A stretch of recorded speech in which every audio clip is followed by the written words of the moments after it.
Unit 5, Marketing and Promotion. The first chapter is talking about the roles and functions of marketing and promotion. Now, travel and tourism providers, they operate within a highly competitive market.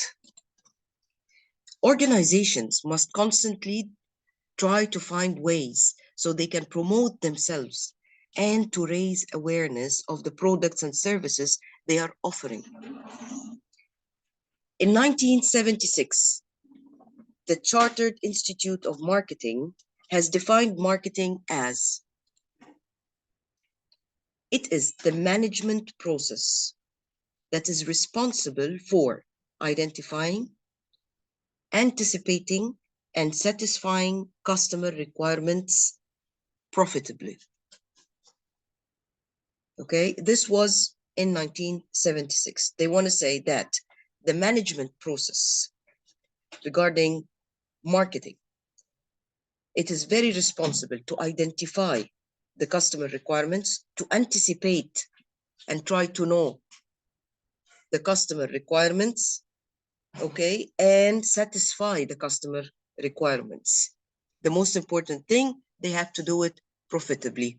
There should be profit out of it. Now, customers, they have more control over relationships with travel and tourism providers. And they also have more choice over how to access the products and services. Because of the increased choices, we have greater demand. So the more the choices are of products and services, the more we have customer demand. The Chartered Institute of Marketing's research and information team produced a new definition of marketing in 2007. Now, in 2007, they said, marketing is the strategic business function. What does it do? It creates value by stimulating, facilitating, and fulfilling customer demand.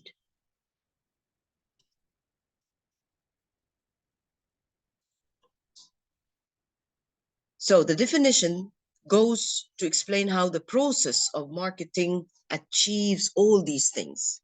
So what we need to know that it does this by building brands, okay, all the names. Nurturing innovations means try to accept anything that they can innovate, regenerate, make it happen. Developing relationships, creating good customer service, and communicating benefits with a customer-centric view. Now, with a customer-centric view means whatever the customer wants or is interested in, this should be the main point when people are making or preparing their products and services. They have to know what the customer needs, what the customer wants. So with a customer-centric view, marketing brings positive returns on investment. It satisfies shareholders and stakeholders from business and the community. It also contributes to positive behavioral change and sustainable business future. So if we are concentrating and focusing on the customer-centric view, marketing will be easy. Positive returns on investment will be better. Shareholders and stakeholders will be satisfied. And of course, there will be positive change and sustainable business future. What about promotion? Before we go to promotion or the meaning definition of promotion, I want to say again, I want to focus on this part. The important thing that we have to remember is that marketing should come from the thinking point of the customer. And we call it customer-centered and not product-centered. Okay? So it's not, I shouldn't only just put together the package holiday, okay, and try to influence the customer. I have to know the demand of the customer so I can start making packages for the demands of the customers. Now, promotion is any form of communication or any form of activity carried out, done specifically to call attention to the product and services of an organization. So it's any form of communication or activity carried out to call attention to the product and services of a particular organization.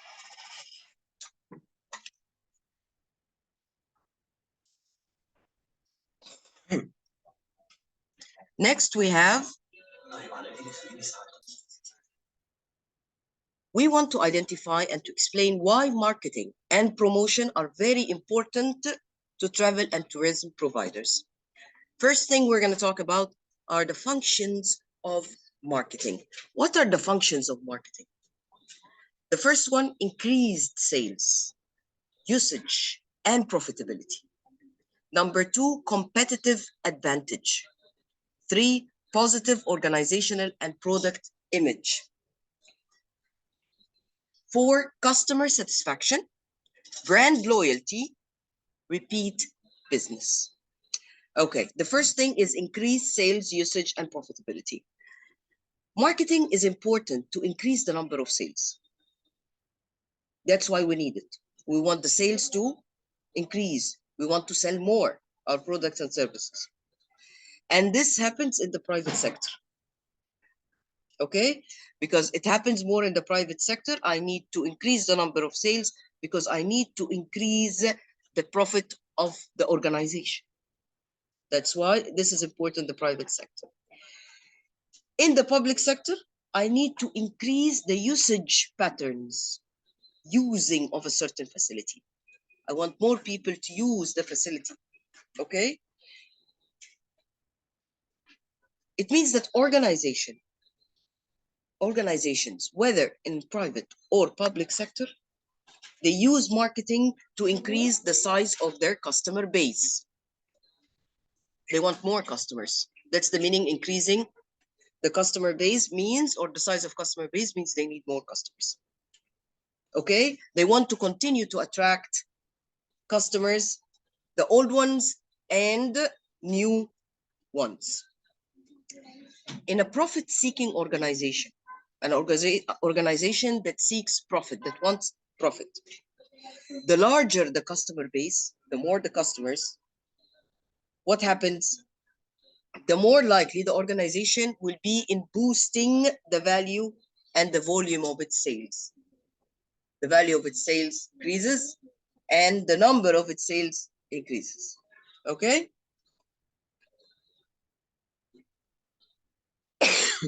The second function of marketing is competitive advantage. Now, competitive advantage, we already know the travel and tourism industry is hugely competitive. There are many destinations with very similar attractions, okay, and many different providers, like tour operators or hoteliers or airline companies. I have destinations, countries, and they have very similar attractions, okay? Like, for example, if I'm going to pick 3 countries or 3 destinations, the 3 destinations, you can go and visit the mountains. You can go skiing. They have the same activities. Okay? They're all offering a similar product. All the providers are offering the same similar products and services. Now, what should I do as a destination to attract more customers to my place so they won't go to the other place that is selling or providing the same products and services I do? Marketing. Here, marketing plays a very important role in helping organizations or destinations to attract more customers than their rivals, than their competitors. And that's why, because they want to survive in this competitive business environment. The third function of marketing is positive organizational and product image. Customers, they like to use brands they are familiar with. They are used to. Okay? Because they already know, I'm used to it. I like to use it. That means it has the best quality and the best value for money. Because if I'm not satisfied as a customer and it doesn't have the best quality, or it's very expensive, for example, or it's not worth it to pay all this money, okay, the value of money is not right, then I won't like the brand. Okay, and I'm talking about, it can be accommodation, it can be airlines, whatever the brand name is. Okay, so customer, they like to use brands they are familiar with. They are used to it already, especially if it offers best quality and value of money. That's why marketing is very important, to create association of a certain product or service in the essential in creating for the customers. Those organizations that can create a positive image for themselves through marketing, okay, and promotional techniques. There are ways how to promote, okay, and market their products and services. Those are the organizations that are very successful. Okay, so organizations that create positive image for themselves through marketing and promotional techniques, they are the most successful business and organization. Now, a product or service with a positive image, they will gain more customers than products and services with less well perceived, with less positive image, with no image at all. People don't know anything about it, no marketing. Okay. Number four, the fourth functions of marketing is customer satisfaction, brand loyalty, repeat business. A good way to achieve customer satisfaction, how? By offering products and services which meet the needs and wants of the customer. That's it. If customers are satisfied, okay, with what they receive, if I'm satisfied with the product or I'm satisfied with the service I receive, they are likely to what? Return for repeat business purposes. They will come again, okay? They will tell their friends and family about the positive experiences. And this may in turn become a customer of the organization. The third thing, that this will be always, I'm gonna go, or I'm gonna always use this accommodation. I will deal with this tour operator. I will always deal with this travel agency. Okay, because I'm satisfied. That's why marketing plays an important function in helping to create customer satisfaction by allowing a customer to gauge whether the product, means to say, to evaluate whether the product will offer them exactly what they want or not. So marketing here, it gives the chance to the customer to evaluate and see whether they like the product or service or they don't. Okay, there are current changes to the global economy, political instability, and safety concerns. With these current changes, with these three current changes, global economy, political instability, safety concerns, travel industry has changed. Okay, and it has changed for both. Travel industry has changed for both. With all these changes, it has changed for the consumers and it has changed for the tourism professionals. Okay, then we're gonna go to the next part, which is, as you can see here, this is competitive advantage, deals, sorry. These are examples, you can look at it. Positive organization, product image. This is how a positive image shows. Customer satisfaction, You can see from the ratings here. Find it here. Okay. This is how you can know if the customer is satisfied or not, by the ratings. Then we'll start describing the main marketing and promotion techniques and tools now. We said that marketing and promotion is very important. Now let's talk about the tools and techniques of marketing and promotion that is used in travel and tourism. There are many tools that help guide travel and tourism providers. There are tools that help them, okay, help the providers to know what they are supposed to do and to decide how to do it, okay? So the main methods, one of the main methods, the main business activities of many travel, which is the tool of market research. We have primary marketing research techniques and secondary marketing research techniques. Primary and secondary. And from primary, we know that this is the main technique, marketing technique, okay? Let's see the primary marketing research. This is the main thing.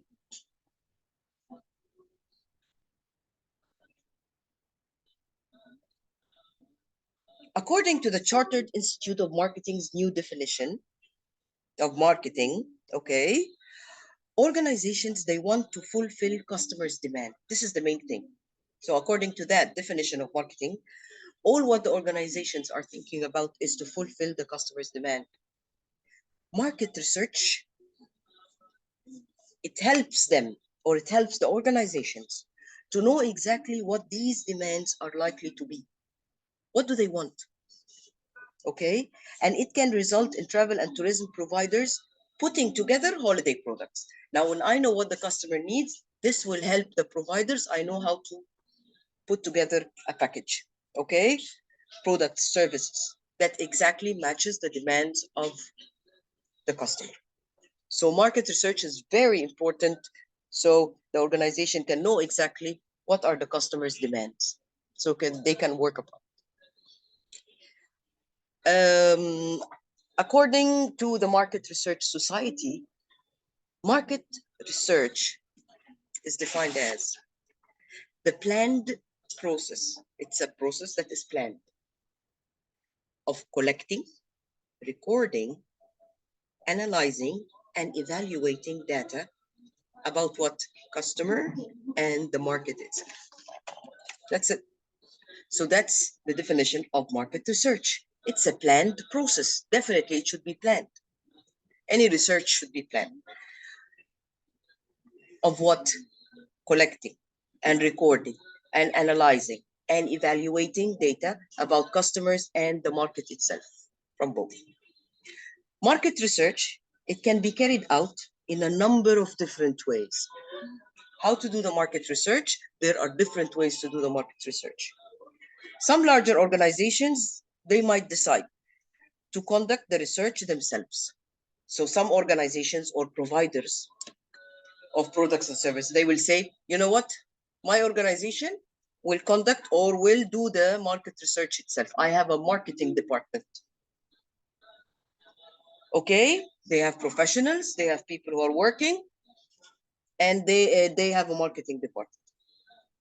And sometimes the organization, they ask marketing companies or marketing organizations to do the work for them, to do the marketing for them.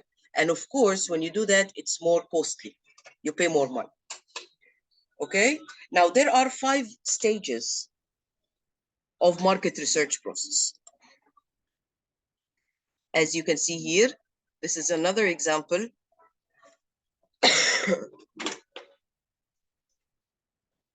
when it comes to marketing research. Now, the 5 stages of market research process. Stage 1, set the objectives, which is step 1 here. Locating and defining issues or problems. I want to know the problems. I want to define the issues. That is the objectives. Set the objectives. Okay? Stage 2, Designing the research project. Design the research. Prepare it. Stage 3, data collection. 4, analyze the data.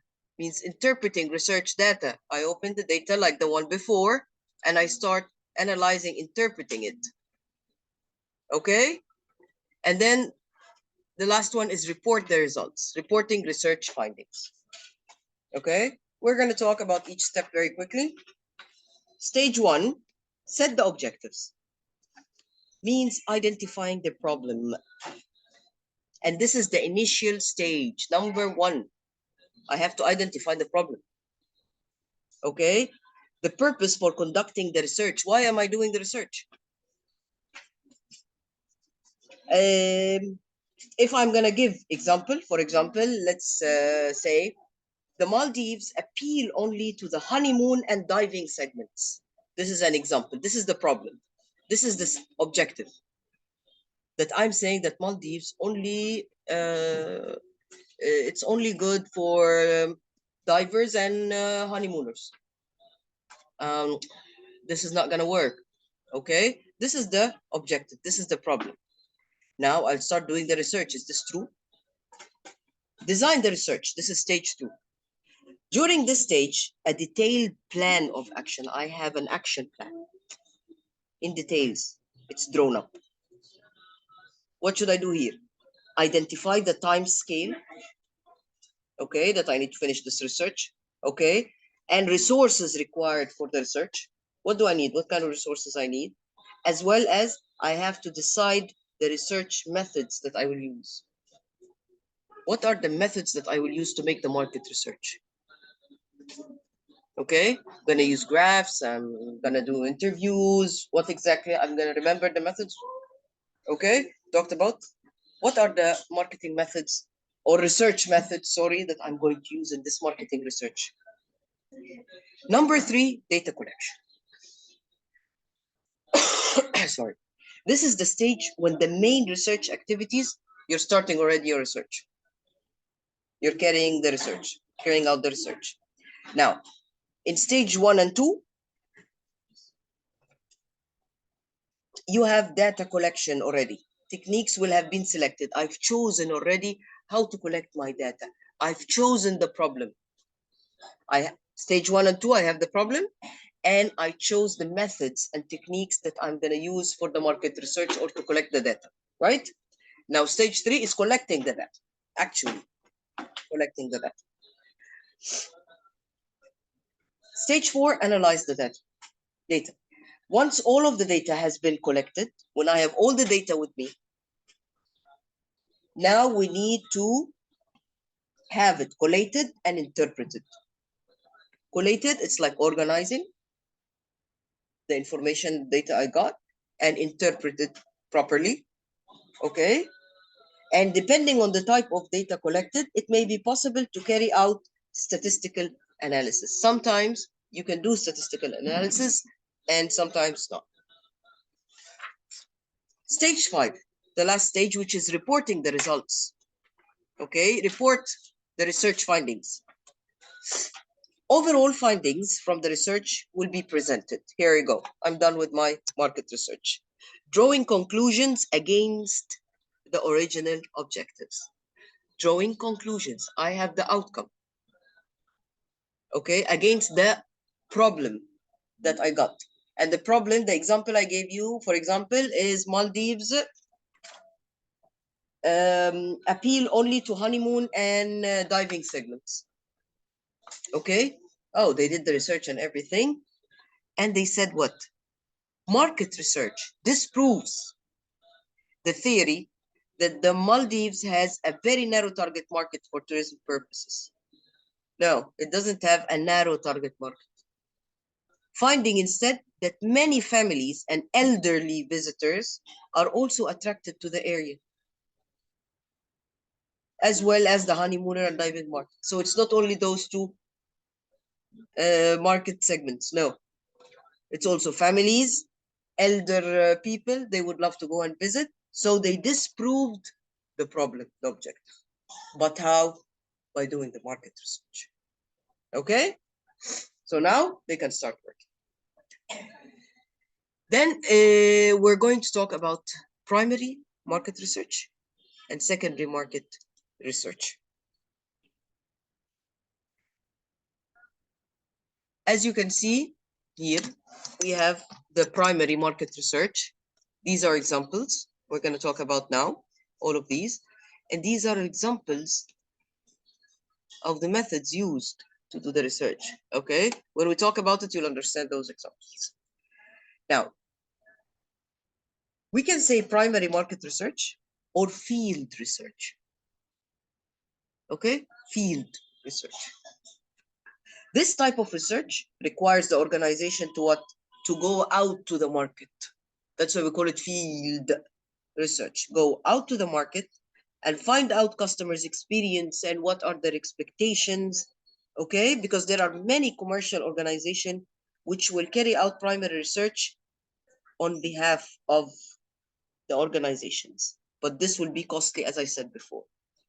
If I ask a commercial organization or a marketing organization to carry out the primary research for my problem, okay, for my objective, it will be costly. I'll pay more. Primary research could be done by conducting a survey at the airport or in the reception area. Okay? Primary research methods include what? Self-completion questionnaires. They give you a questionnaire, please answer, and it helps. Okay? They are either open-ended or closed or multiple choice questions. Multiple choice, we understand. Choose. Open-ended means they can give you questions and you answer. And most of the questions are why, what, how. Okay? Closed, specific answers only. Yes, no. These are the closed questions. It's given directly to the customer to fill it in. We have also telephone surveys and internet surveys. They are common forms of primary research. All of this, we're talking about the primary market research. They can contact the customers by telephone or by email. And sometimes they're randomly targeted, especially if the people are visiting a website, okay, in the travel and tourism industry, for example, on the internet, and ask questions relating to travel and tourism products and services. Then we have the exit surveys. What are these exit surveys? Okay, I know those surveys that they fill in. But what about the exit surveys? They are carried out when the visitor leaves the attraction. Like I'm visiting the pyramids, I'm leaving the pyramids. He will find someone, okay, to have a face-to-face interview with one of the staff members of the facility or the place in the pyramids or the museum, and they will start asking them direct questions. What do you think of the attraction? What do you think of the place? Do you have any comments? Blah blah blah. This we call the exit surveys because they're having the interview when they leave the attraction, and face-to-face interview because the staff member is asking him questions directly, face-to-face. The last thing here is the postal surveys. Now, all of the ones we've talked about, they're common forms of primary market research. But the postal surveys, sometimes they're carried out. Okay? The problem is the response rate is poor, very poor. Why? Postal is, I am relying on the customer to fill it out whenever he wants, not on the spot. Okay? Whenever they want, in their own time. So I give him the responsibility to return it to me. If you put yourself in that spot, would you return? Would you return it or not? Sometimes yes, sometimes not. So relying on the customer to give him the time whenever he's free to return it back, make responsible, doesn't really happen because they rarely return those surveys. Okay? That's why they say the response rate is very poor. There is something called also focus groups. Focus groups. They are sometimes called together by an organization. Okay. An organization will call on a group of people. Okay. They would set an appointment because they want number of customers. They will be led by a staff member because he wants to discuss their views of a certain product or service. Time consuming and costly. Okay. So postal surveys and focus groups are not really helpful or common when it comes to the primary market research. Number two is the secondary market research. What about the secondary market research? Primary market research, we said we can call it field research, correct? Because they have to go out to the market. Secondary market research, we can call it desk research because most of the time they're sitting in their desk using the computer or writing or whatever. It involves using existing information that has been collected already. Okay, the secondary market research, I am collecting information that has been already collected from by a third party, okay, but for a different purpose. Now I have an objective, okay, I need to find this information. I found it already, it's done and I got it, but when this research was done, it was done for a different purpose. Okay, it's not a must that it's for the same purpose I'm looking for. Okay, so I'm using the data from organizations' own records, for example. Some of the information are written or electronic formats. The researcher is able to carry out the majority of this type of research on a desk in an office. That's why they call it desk research. Now, secondary market research sources are many. There are a lot. They can be classified into internal or external. Now, if the secondary market research is internal, means the data internal inside. The data is from the organization's own sales records. Okay? Or it's in the customer database in the organization. If the secondary market research sources is external, it might include government produced data or trade reports. They have to go out and find the information and get the information because it's very important. Okay? And they can find it via internet. Also, they can find it from the secondary market research. They can find it through the academic research findings. Okay? There are academic researches that are done. They can use it also in their market research. It's really important that we have to recognize that using secondary market research sources may not always be reliable. You have to understand this. You cannot rely on it. The research was originally carried out with a different objective. We said that before.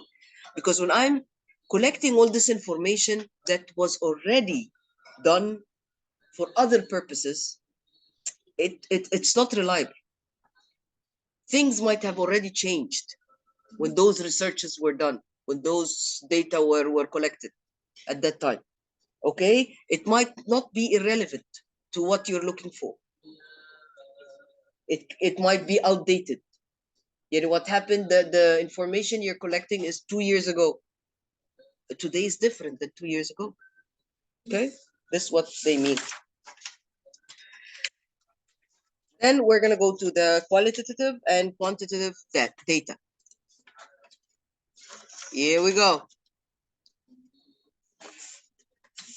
First, we're going to talk about the qualitative data. What you need to know is qualitative data comes from quality, refers to the information collected about customers' opinions. What is the opinion? What does the customer think? What is the customer's opinion? And their attitudes towards a certain product or service. Do they like it or not? But quantitative data, it tends to be what? Numeric, using numbers, and statistical by nature. Quantity, numbers, quantitative. Okay? So qualitative, it's information collected about customers' opinions and attitudes towards products. Quantitative, it's numeric or statistical by nature. The second thing, quantitative, it allows patterns and trends in the market to be displayed visually, like in a chart. Okay, graph forms. But qualitative data, on the other hand, is more difficult to represent graphically. Okay? Next, we're going to go to the SWOT and PEST analysis.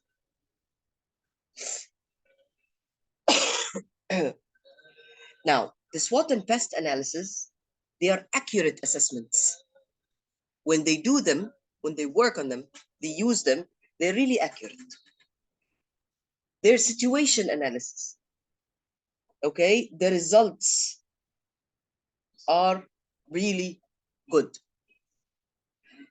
So, travel and tourism providers, they must carry out an accurate assessment of the business environment.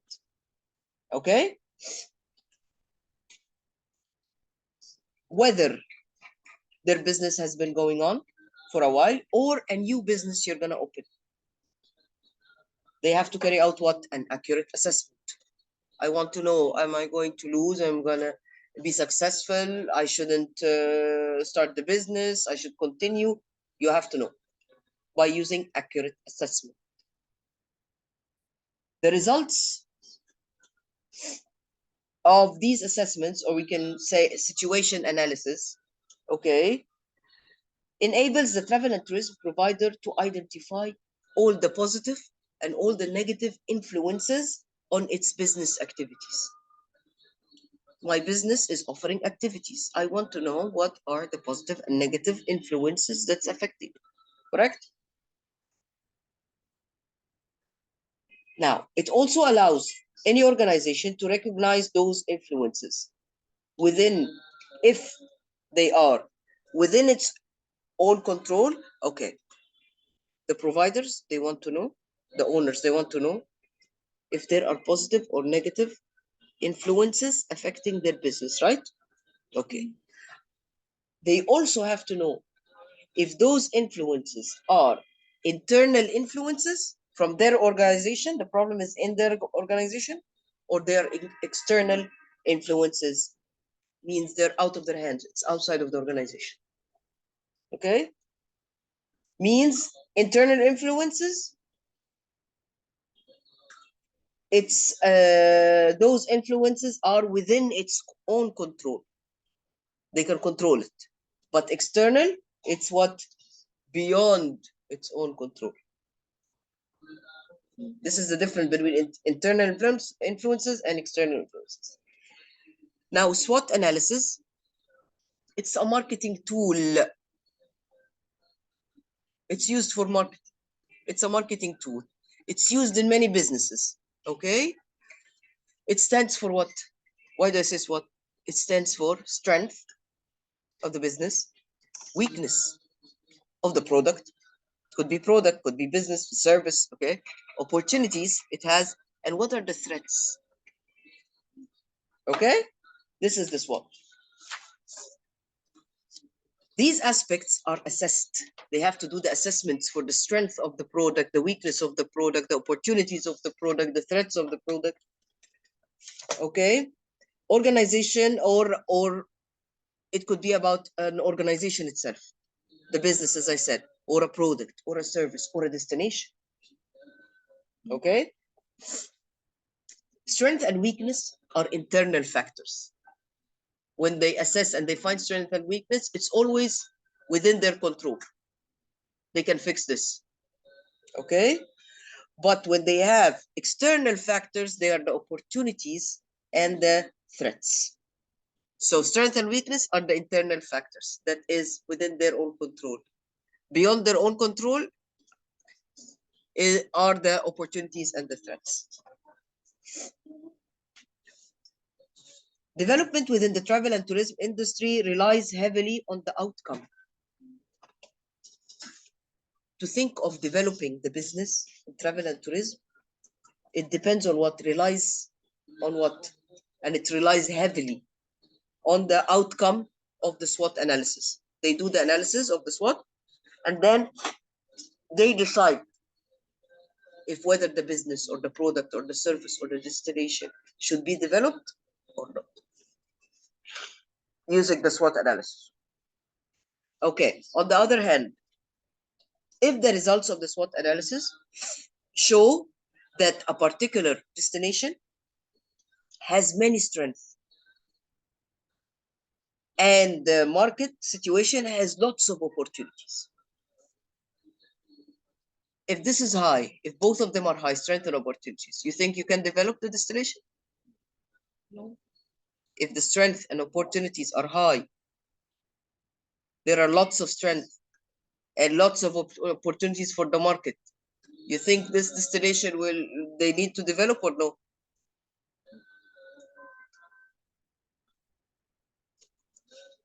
So, if the result of the SWOT analysis show that a particular tourism destination has many strengths and the market situation presents lots of opportunities for the destination, then highly they would start developing the place.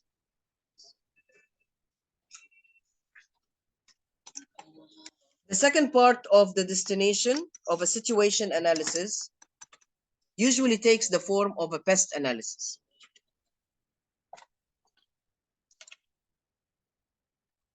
Now, the pest analysis, it's another marketing tool that they use. A pest analysis, it allows any organization to identify any influences on the market that are beyond its control.